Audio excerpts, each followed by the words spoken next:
మోదీ నాలుగోసారి, చంద్రబాబు మరోసారి. కొత్త స్లోగన్లు, పాత నేతలు.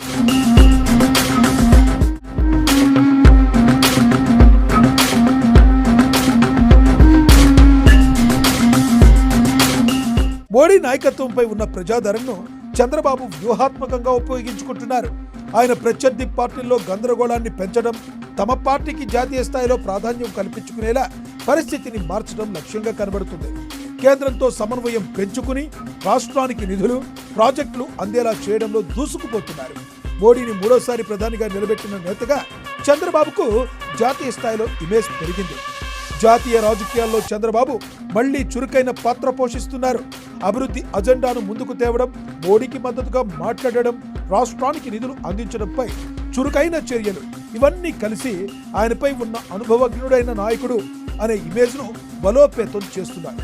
సోషల్ మీడియాలోనూ ఆయన పేరు ట్రెండ్ అవుతోంది.